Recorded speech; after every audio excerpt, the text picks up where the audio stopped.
Okay, looks like we are live. Let's not beat the bush around here that much, because the Xfinity race at Iowa, it starts in about um, 45 minutes and some change. But yeah, I don't want to watch this race without talking about this race. What happened last week at Sonoma first. The last Cup race on Fox, at least, for the rest of the season. They'll be back next year, but still, rejoice. We won't have to deal with their BS half-ass coverage for the rest of the year. I managed to catch some stuff from practice for both Xfinity and Cup Series at Iowa. It feels so great to finally see the NBC theme and their coverage. Like what I saw on practice during the Iowa race for the Iowa races on Friday from NBC. Their coverage, I would say, it was better than what we have seen from Fox for most of the season so far, and that's not even a stretch. But yeah, this was Sonoma was the first Cup race with the new surface because the track was repaved. I had some hopes for this race, especially since Cup teams were given a full practice session of 50 minutes, which, by the way, you love to see it. I wish they still did full practice sessions like this for all races, but after they put that inside wall in turn 11, my hopes they dwindle ever since. I'll rehash what I said when I talked about the Xfinity race. Turn 11 is the best passing zone in the entire race, and covering the entire turn with an inside wall, it no doubt nerfed the passing, and it will even potentially break a couple tone links in the process. Drivers will also be discouraged from making aggressive dive bombs, yes, but again, considering Sonoma is hard to pass as is, I don't know if this is that much of a good thing. Nothing of note happens at Sonoma, and the last races in recent years, they have been pretty blah, honestly. But yeah, Logano on the pole. And the track record was shattered, by the way, with a new track record.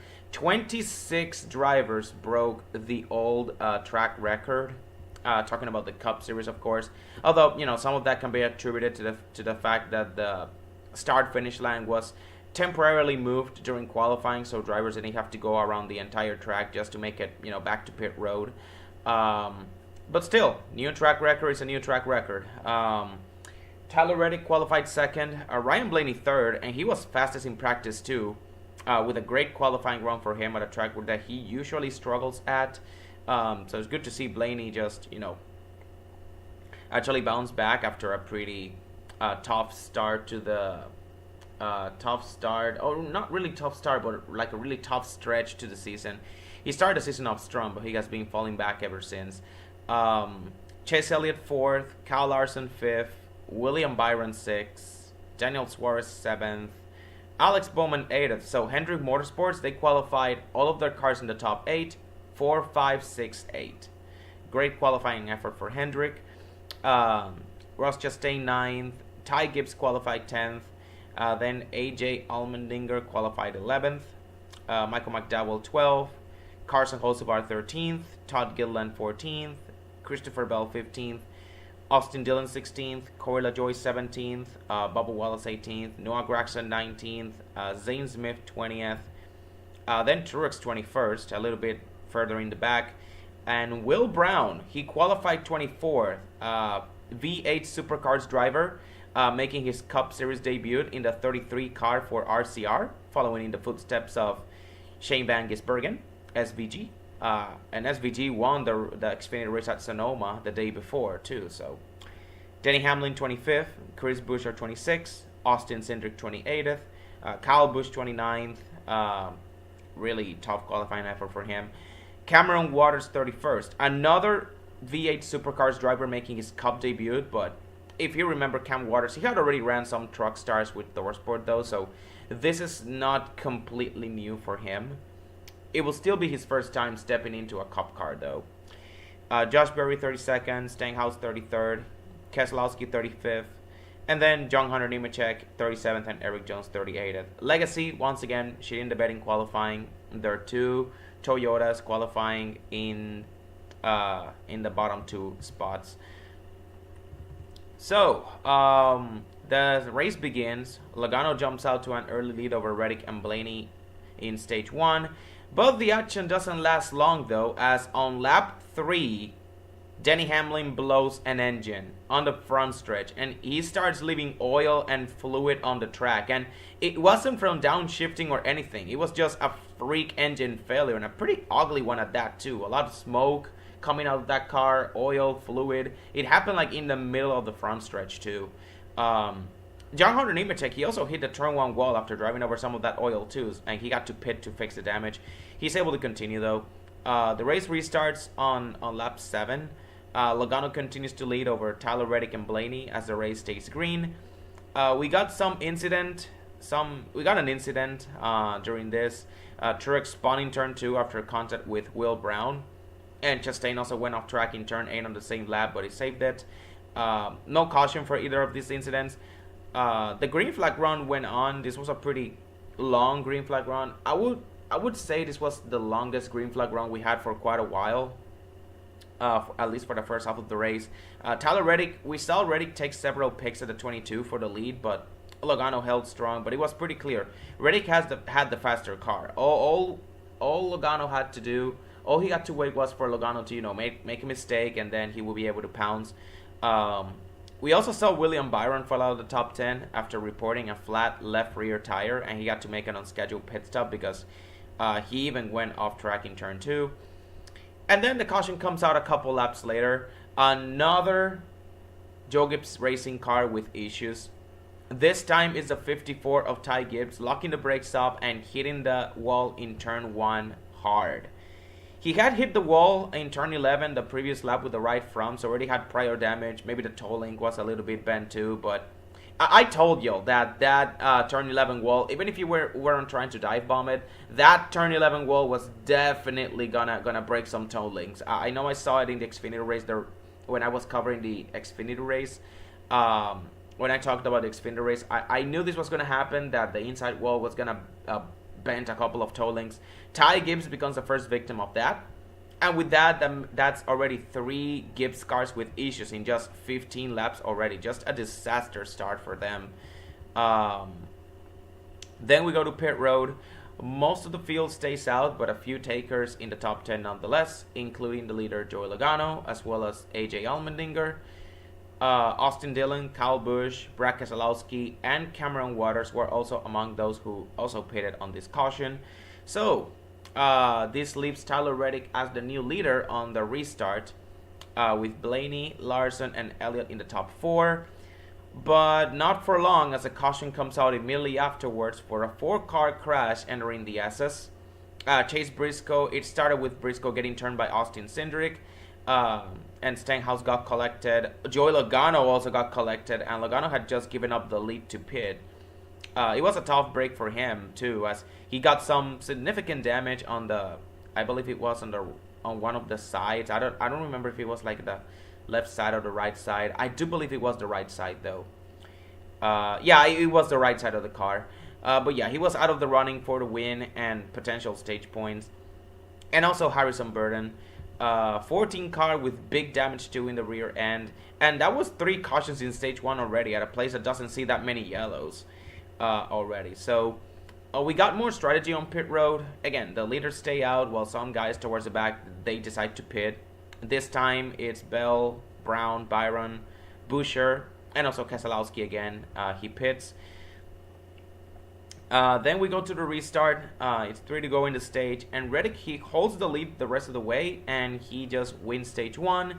Blaney 2nd, Larson 3rd, Chase Elliott 4th, then Alex Bowman 5th, Michael McDowell, Chastain, Suarez, Corey LaJoie, and Todd Gilliland, who narrowly got the final stage point over Hocevar. So, we go to pit road once again. You would think the leaders would pit this time around, but no, they don't. Instead, we only see a few takers on this caution. Kyle Busch again, Hemrick, Truex, Stenhouse among those guys. Again, the leaders stay out, including the top 14 guys who they had not pitted yet. Obviously, they don't want to get caught mid-pack and suffer something that happened don't want to suffer a similar fate to what happened to the 22. So obviously they took that into consideration. Logano took the risk and he just paid the price for it. Got the short end of the stick. So the leaders, they just didn't want to, risk it, especially since all of these cautions were helping them extend their fuel window all that much. So that's what the mindset was at right now as stage 2 starts. Tyler Reddick continues to lead as Ryan Blaney and Chase Elliott battle for second. Elliott takes a look entering the SS, but he goes wide and he loses third to Larson. We got some incidents during this green flag run. Cindric went off the track in turn 1 and he went for a spin. He almost flipped over in the process. He was like rally crossing it almost. But yeah, no caution came out. The caution came out a few laps later for Will Brown's car just losing power. Electrical issue perhaps. He parks it on the Gilligan's Island, as they like to call it, in turn 11, or close to the start-finish line, until he can get the car refire back up. It eventually does, but by then the caution had already come out. So on pit road, most of the leaders once again stay out, not wanting to lose track position. The only one of the front runners who pits this time around was Michael McDowell. So on the restart, this restart featured a little bit of a stack up after the leader, Tyler Reddick, was a little bit slow getting up to speed, and this allowed Larson to take second away from Blaney. And then we have another caution. That was the 6th caution already, and we were not even halfway by that point. And this time it's in turn 11. Just like I said, that turn 11 wall was gonna play a factor. It all started with there were actually 2 separate incidents. Bubba Wallace, he first went off the track in turn 10, and then everyone just scrambled trying to avoid him. This caused Jones and Josh Berry to get into each other, although, Eric Jones kind of blocked him. The Ford car locked the brakes up, and he dive bombed Bell on corner entry. He hit the wall, the inside wall in turn 11. He ricochets back, collects Christopher Bell, and also other cars also involved. William Byron involved, Cam Waters, Austin Dillon. Truex, he kind of got some contact, but he escaped with minimal damage.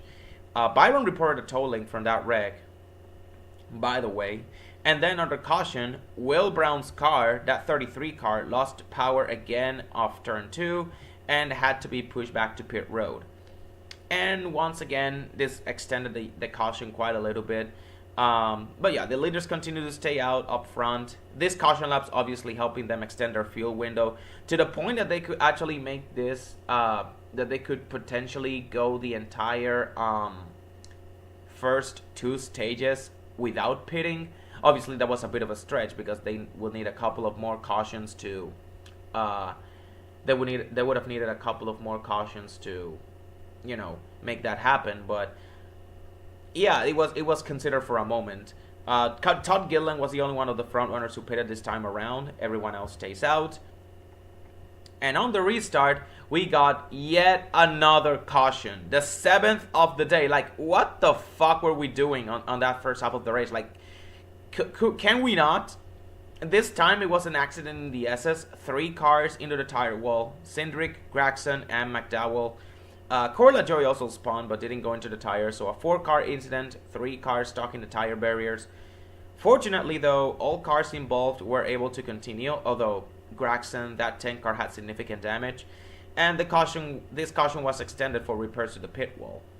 So we go to another restart. The race resumes, this time on lap 43, and as soon as the green flag drops, Austin Dillon takes his car to the garage and doesn't come back. At first, a flat tire was reported, probably caused by the damage from the Josh Berry wreck, if we were being honest, though. But eventually it was revealed in the post-race report that Austin Dillon had actually parked it because he failed to beat the DVP. Although, to be fair, that wasn't his fault because the race took very long to restart. So he gets DNF'd, unfortunately. Up front, though, Reddick continues to lead Larson, with Chastain now up to 3rd after passing Ryan Blaney, although Blaney gets the position back a couple of laps later. Thankfully, Stage 2 goes green the rest of the way, and we finally, this means we finally get to see the leaders come down pit road for the first time shortly before the stage ends. By this point, only the top 7 were yet to pit. Blaney, Elliott, Suarez, Chastain, Bowman, Larson, and Reddick, they all pitted. 53 laps on that fuel tank. That's how much it took. That's how much that fuel tank lasted. That's just how much the leaders lasted. They went 53 laps with 7 cautions later. 53 laps on a single fuel tank before making their first pit stop. Almost halfway. That's still shout out to them. So this gives the lead over to Chris Buescher, who goes on to win the stage as Reddick cycles back behind Larson and Chastain after locking the brakes up entering turn 4 on pit road exit. You know, he maybe had contact from Larson too, but still. Buescher wins stage 2. Ryan Preece finishes 2nd. Truex finishes 3rd. Kyle Busch 4th. Allmendinger 5th. Keselowski, Jones, Eric Jones, Todd Gilliland, Joey Logano, who managed to score some stage points at the very least, and Harrison Burton in 10th. So yeah, the running order was flip-flopped in the end. No one pitted in this caution, stage 3, on this yellow flag. No one pitted, no one to risk the track position. So we go to stage 3 now, and the running order has been completely flip-flopped now. So Buescher continues to lead. Buescher is now the new leader. He continues to lead stage 3 while Truex and Ryan Preece battle for 2nd. The 19 gets it. The 41 tries to come back in turn 4, but he overcooks it and spins out, dropping all the way back to 14th. We got some incidents. Harrison Burton went off track. We're running inside the top 20, but he keeps it going, so no caution. And of course, because this stage went green all the way, this was a really weird race looking back, because the first 2 stages were really chaotic, and then stage 3 was just yeah, that's what you would expect from Sonoma. But to be fair, the running order being shaken up a little bit, it allowed for some comers and goers towards the end. So we got some green flag pit stops. The cycle began on lap 64 with Brad Keselowski pitting from 6. Chase Briscoe, Austin Cindric, William Byron, and Noah Gragson pitted soon afterwards. And this brought the leader Buescher in, as well as Truex, McDowell, Logano, Kyle Busch, and Alex Bowman, with Eric Jones, Tyler Reddick, Josh Berry, Justin Haley, and Todd Gilliland pitting 1 lap after that. This cycles the lead over to Allmendinger, who pitted 2 laps later, along with Chastain, John Hunter, Zane Smith, and Stenhouse. And this gave the lead over to Larson, who was on a different fuel strategy. Stenhouse, he did get penalized for spitting, obviously worth mentioning that. Larson eventually pits with 30 laps to go, bringing Ryan Blaney with him. This cycles the lead over to Chase Elliott with Corey LaJoie in 2nd. The only 2 cars who had not yet pitted. Both of them pit a couple laps later, and this completes the cycle, with Buescher retaking the lead with Truex in 2nd, 1.5 seconds behind. Kyle Busch 3rd and Allmendinger 4th. And like I said, stage 3 went green all the way. It was Buescher versus Truex for the win.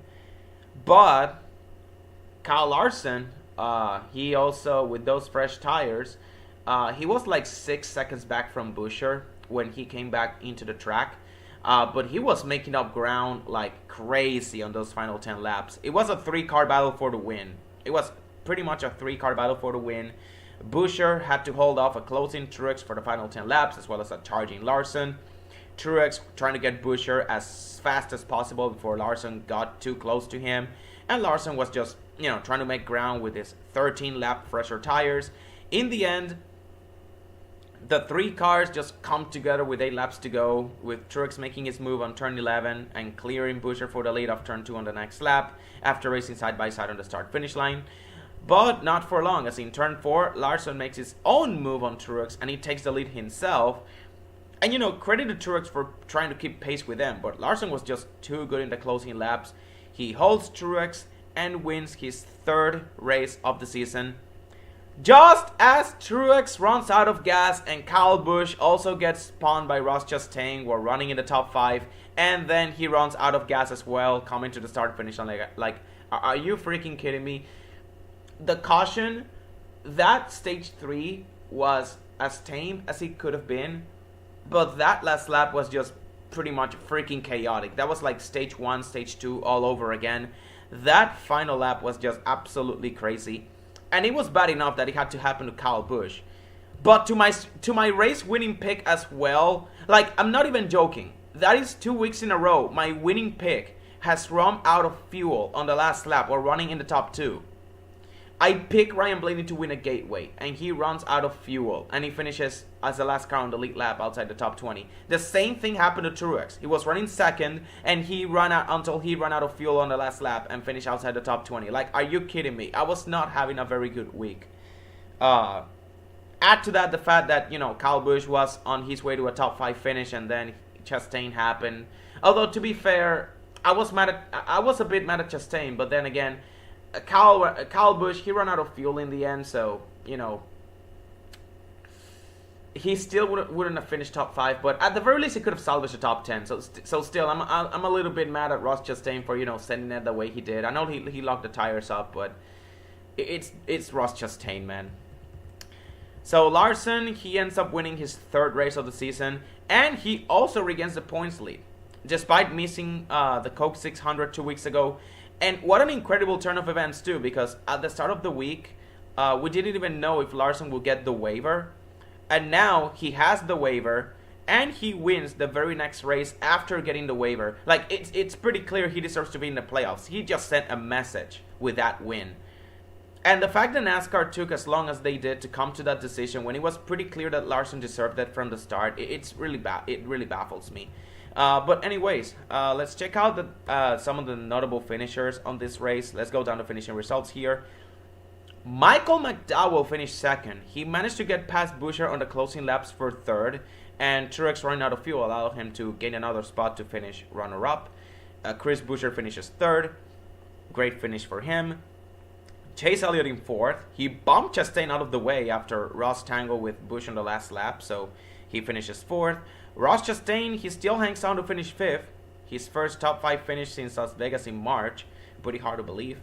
AJ Allmendinger in 6th. Ryan Blaney 7th. Great top 10 run for Ryan Blaney. He was pretty much running top 10 the entire race when pit strategy wasn't a thing. Blaney was actually running top 10 at a track that I know Blaney's pretty legit on road courses, but Sonoma has always I've always felt like Sonoma, for some reason, correct me if I'm wrong, but I feel like Sonoma is like the weakest of the road courses where Blaney runs at.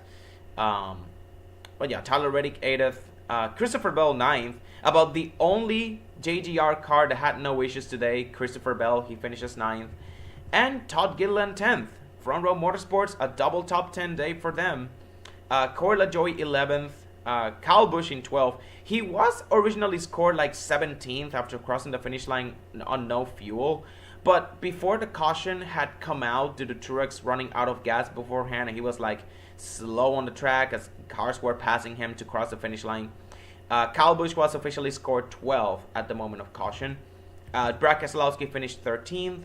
Daniel Suarez 14th, Alex Bowman 15th, Zane Smith 16th, Carson Hocevar 17th. So top 20 for all 3 Spire cars, because LaJoie finished 11th, Zane Smith 16th, Hocevar 17th. Yeah, all 3 Spire cars finished top 20.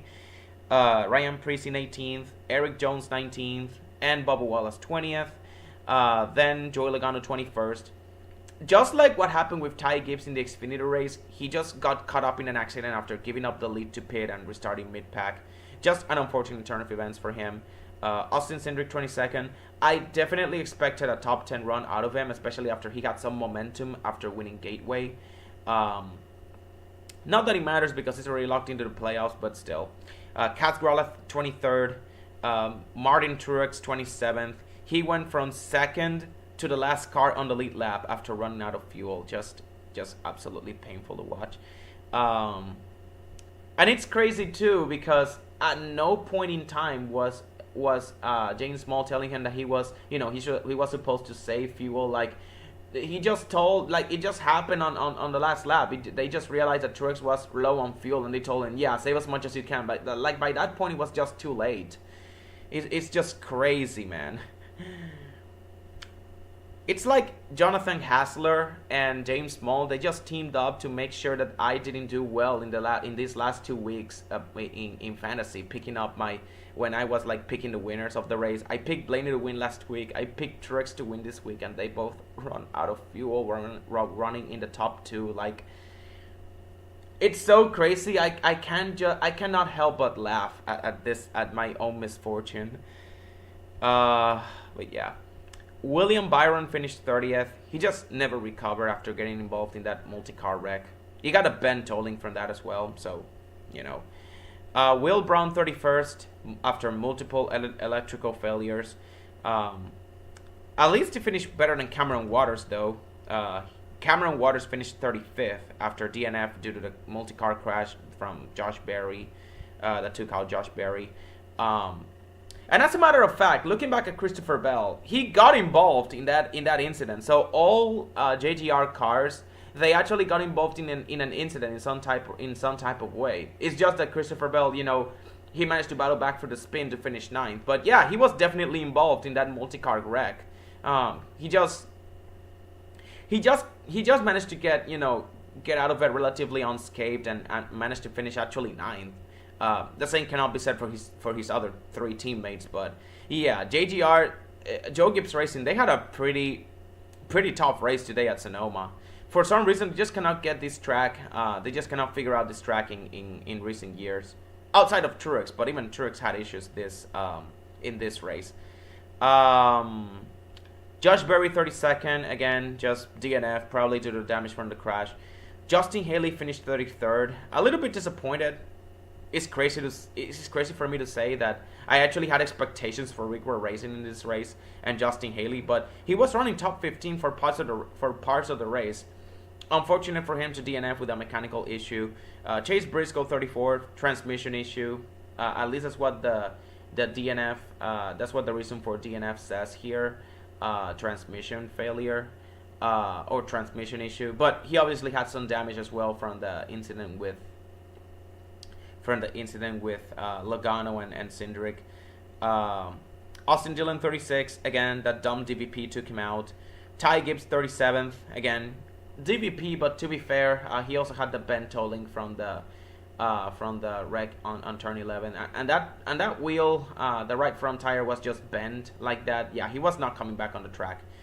And finally, Denny Hamlin 38th, the earliest DNF of his career by far, beating out the earliest DNF of his career before then was Dover in the spring of 2008. Yeah, that one just beat it out. So overall, this race at Sonoma, of all the Sonoma races I have watched, this was without a doubt the most chaotic, or at least that's what it seemed to be. That's what it seemed to me in the first half. We had so many cautions. I thought we would break the track record, but thankfully, stage 3 went green all the way, and all of those cautions in the first half set up for the pit strategy that ended up deciding the race. It also helped that stage 3 went green all the way. You had some 2-stop strategies versus 3-stop strategies. The new surface caused tires to actually matter to the point that we saw a 3-way battle for the win in the final 10 laps. Definitely one of the better Sonoma races in recent memory. I'm gonna give it a B-, honestly. And as for the driver of the day, honestly, there aren't that many candidates.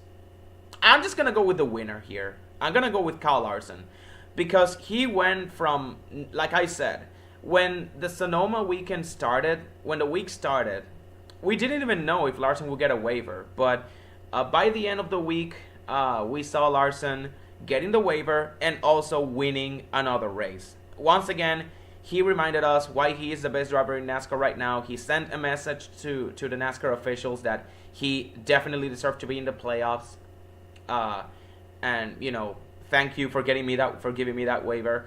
And this was honestly one of the most impressive wins of his career. Like, yes, I know he was on fresher tires, and the new surface actually made tires matter quite a little bit more than usual, but still, Larson came from like 7 seconds back in the final 20-25 laps at a track that's pretty hard to pass, with a Gen 7 car that doesn't perform really well on road courses. like, give the man his flowers. Um, Also, Ryan Blaney. I could also give a honorable mention to Ryan Blaney. I don't know why, but Blaney, I haven't really seen Blaney run this well at Sonoma. I know I may be drawing a blank. I'm definitely gonna look at some Blaney stats after this race, but I cannot recall Blaney running this well at Sonoma from start to finish, honestly. And he was like pretty fast from the get go, like from practice. He was the fastest guy in practice, top 3 in qualifying.